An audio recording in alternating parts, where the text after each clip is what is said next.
안녕하세요, 팔구브로스입니다.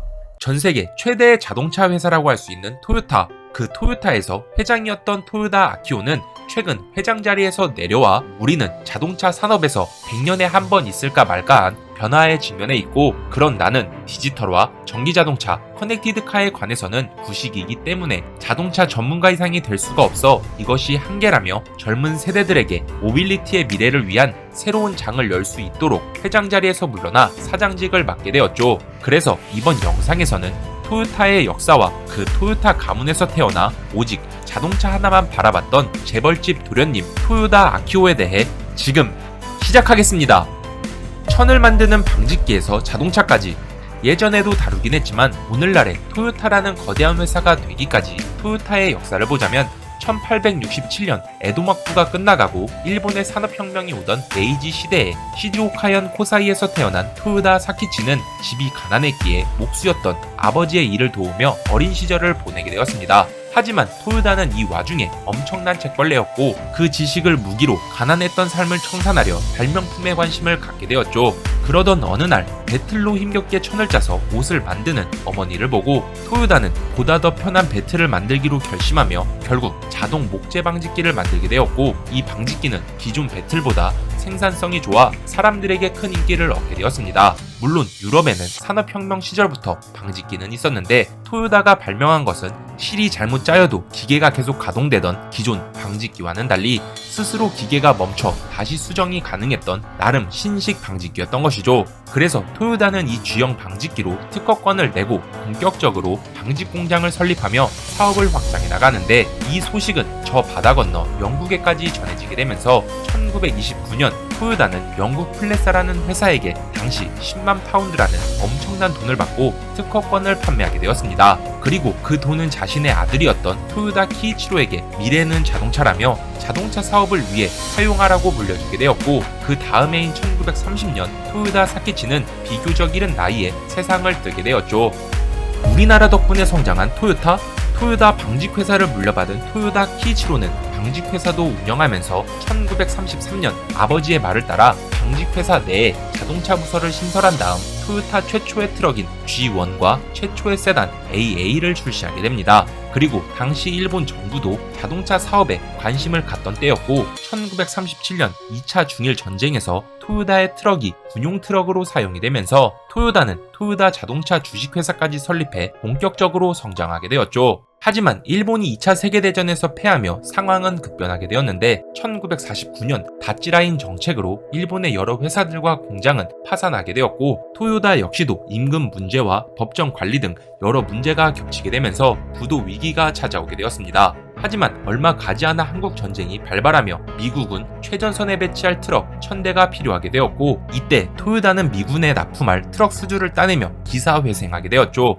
그리고 이때 되살아난 힘으로 1958년 토요다는 미국 시장까지 진출해 회사명도 토요다에서 토요타로 이름을 바꾸게 된 것입니다. 하지만 토요타가 설계하고 제작한 토요타 크라운은 당시 GM과 포드 같은 미국의 회사보다 판매가 부진하면서 엄청난 적자를 보게 되었는데, 그 이유는 당시 일본은 포장도로가 잘 깔리지 않고 비포장도로가 많았던 터라 자동차들이 고속주행을 할 상황이 그리 많지 않았지만, 미국은 포장도로가 잘 깔려 있었기에 토요타의 차량은 고속주행 시 떨림 증상과 엔진 과열 등 여러가지 문제로 타 회사들에 비해 자동차의 성능이 떨어졌기 때문입니다. 그러나 토요타 키이치로는 미국에서 성공을 거두지 못한다면 앞으로 토요타의 미래는 없을 것이라며 굳은 의지를 내비치게 되었고, 이에 도전과 개발을 멈추지 않으면서 성능과 가격, 연비 등 모든 면에서 우수한 코롤라를 출시하게 되었죠. 덕분에 1973년 오일쇼크의 여파로 다른 자동차 제조사들이 곤욕을 면치 못할 때도 토요타는 판매 부진이 없을 정도로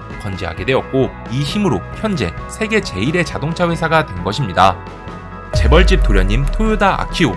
현재 토요타의 사장인 토요다 아키오는 창업주인 토요다 사키치의 증손자이자 토요타 자동차를 설립한 토요다 키이치로의 손자인 셈인데, 여기서 어머니 역시도 미쓰이라는 일본의 초대 기업 딸이기 때문에 그야말로 토요다 아키오는 재벌집 막내 아들 저리 가라 할 정도로 어릴 때부터 남부러울 것 없이 자라게 되었습니다. 또한 일본 최고의 대학인 게이오 대학에서 법대를 나왔고, 미국에서는 밥슨 칼리지에서 경영학 석사까지 받으며 상속자의 길을 밟는가 했지만 바로 토요타 토요타에 입사를 하는 것이 아닌 미국 투자은행에서 사회생활을 시작하게 되었죠. 하지만 토요다라는 범상치 않은 이름과 출생신분 덕분에 일찍 퇴사를 하고 1984년 토요타에 입사를 하게 되었는데, 생각해보면 직장 동료가 삼성전자나 현대자동차의 도련님이라고 상상을 해보면 엄청난 관심과 시선 때문에 정상스러운 회사 생활은 힘들었을 것이라고 생각이 드네요.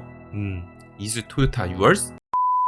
여튼 토요다 아키오는 특별 대우와 낙하산이라는 말이 무색할 정도로 공채 시험을 본 다음 입사를 해 최말단 사원부터 시작을 하게 되었고, 결국 자신의 힘으로 계장 자리까지 올라가게 되었지만 현장에서 중대한 실수를 저지르는 바람에 평사원으로 강등이 되면서 이름만 토요다라는 도련님이라고 무시를 받게 되었죠. 그런데 1990년대 당시 토요타는 새 차를 팔기 위해 기존의 차를 타던 고객들에게 중고차를 받고 저렴한 가격에 신차를 판매하는 시스템을 갖고 있었는데, 이때 토요타가 중고차를 인수한 다음 그 중고차를 다시 판매하려면 엄청 오랜 시간이 걸리고 그 사이에 자금 유통도 되지 않는다는 것을 발견한 토요다 아키오는 당시 떠오르던 디지털 카메라와 인터넷을 활용해서 중고차 사이트와 비슷한 플랫폼을 만들게 됩니다. 화상 전화처럼 인터넷으로 중고차의 모습을 확인하고 구매가 이뤄지기에 중고차 판매 주기는 엄청 빨라지게 되었는데, 이때 화상을 뜻하는 일본어 가조와 동물원에 있는 동물들처럼 많은 중고차가 있다는 뜻의 줄을 합쳐 1998년 자동차 정보 종합 사이트인 가주닷컴을 오픈하게 된 것이죠. 그 이후로 능력을 인정받은 토요다 아키오는 2000년에 이사를 시작으로 상무, 전무, 부사장을 거쳐 2009년에는 사장직까지 오르며 토요타 최연소 사장이 되었던 것입니다.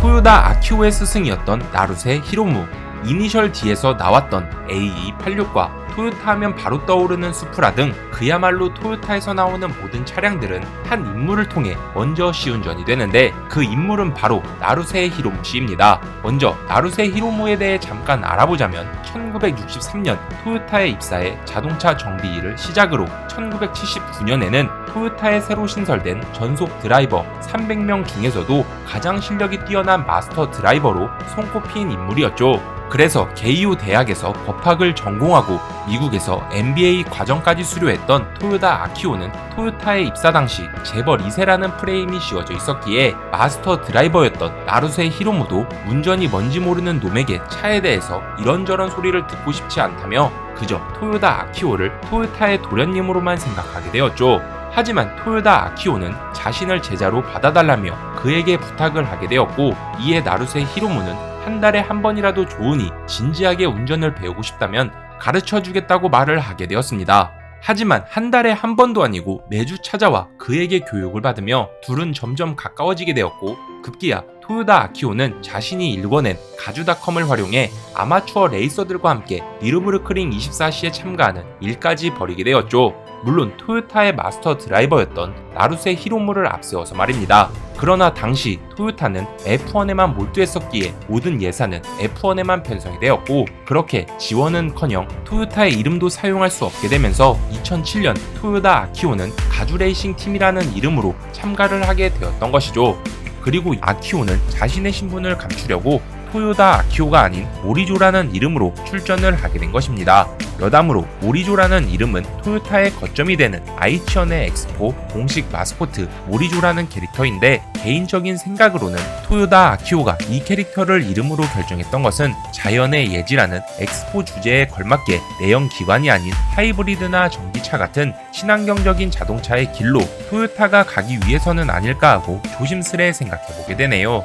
여튼 나루세 히로무의 도움으로 토요다 아키오는 모터스포츠에서 현역으로 뛸 수 있을 정도의 실력이 되었고, 그 동시에 모든 토요타와 렉서스의 차량을 테스트하는 마스터 드라이버로서의 일도 현재 같이 겸하고 있다고 하네요.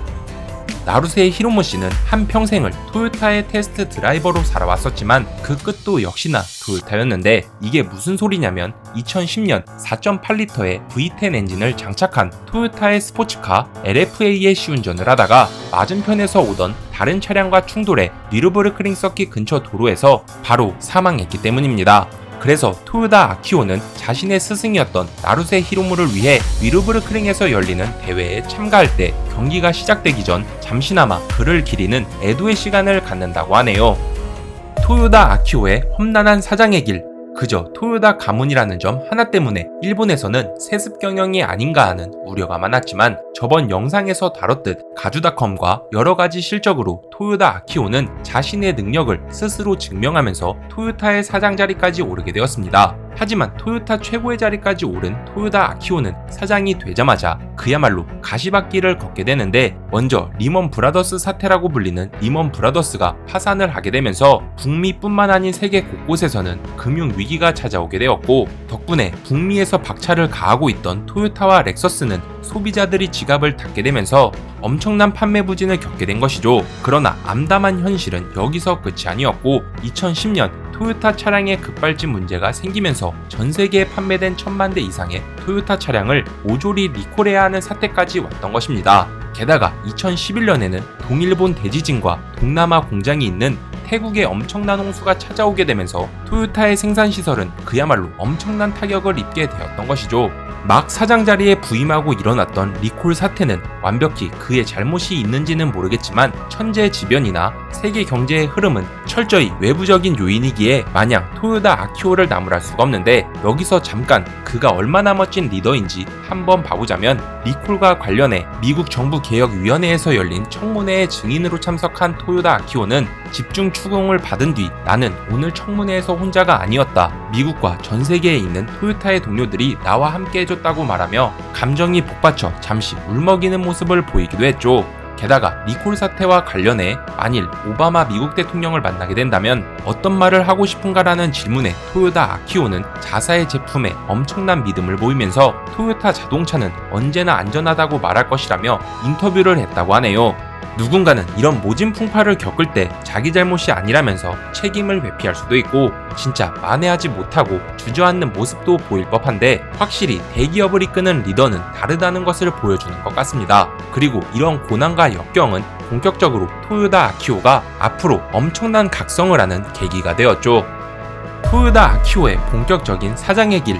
먼저 토요타가 이렇게 성장할 수 있었던 원동력에는 저번 영상에서 잠깐 언급한 토요다 아키오의 할아버지 토요다 키이치로가 있었는데, 토요다 키이치로는 1950년대 당시 미국에 진출해서 포드의 컨베이어 시스템과 같은 대량 생산 방식으로는 토요타가 살아남을 수 없을 것이라고 판단해 부하 직원이었던 토요다 에이지와 오노 다이이치에게 토요타만의 생산 방식을 구축해야 한다고 지시를 하게 됩니다. 그래서 오노 다이이치는 총 7가지의 낭비를 추려서 과잉 생산의 낭비, 재고의 낭비, 공정의 낭비, 운반의 낭비, 대기 시간의 낭비, 생산 결함의 낭비, 동작의 낭비까지 모든 낭비를 제거하고 다품종 소량 생산을 하면서 저스트 인 타임이라는 적시 생산이라는 자동화 개념을 세우게 되었죠. 그리고 이것이 바로 그 유명한 토요타의 생산 방식인 TPS와 JIT가 된 것입니다.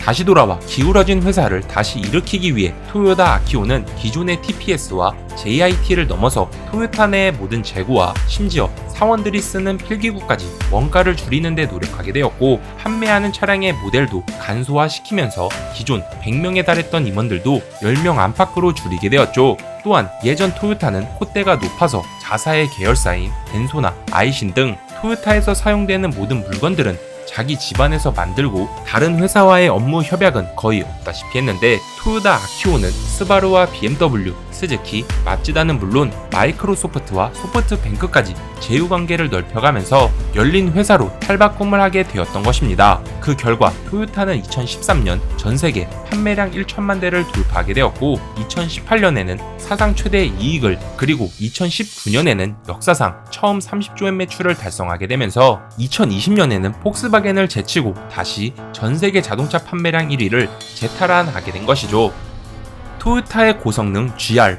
토요타 자동차의 창립주인 토요다 키이치로는 자동차 경주는 단순한 엔터테인먼트 그 이상이며, 우리가 더 좋은 자동차를 만들기 위해서는 레이싱에 참가하는 것보다 더 좋은 방법은 없다고 말할 정도로 그 누구보다 모터스포츠에 진심인 인물이었습니다. 또한 당시 F1 모든 팀을 통틀어 가장 많은 금액을 투자했던 토요타는 생각 외로 8시즌 동안 우승을 단 한 번도 하지 못한 약팀 그 자체였고, 이에 토요다 아키오는 2009년 자기가 사장이 된 후에야 F1에서 철수를 하게 된 것이죠. 그 이유는 양산차를 만드는 데 있어서 F1보다는 다카르 랠리나 WRC 그리고 레구레이스 같은 대회가 오히려 차를 만드는 데 더 도움이 되겠다고 판단했기 때문입니다. 그래서 토요다 아키오는 과거 아마추어들로 시작을 했던 가주를 현재 WRC와 르망 24시에서 가장 강력한 팀으로 만들게 된 것이죠. 전 세계 자동차 판매량 1위를 다투고 있는 토요타와 폭스바겐 그룹에 이어 현재 3위를 차지하고 있는 우리나라의 현대자동차도 앞으로 더욱 멋진 자동차 제조사로 거듭나길 바라며 이번 영상은 여기서 마치도록 하겠습니다.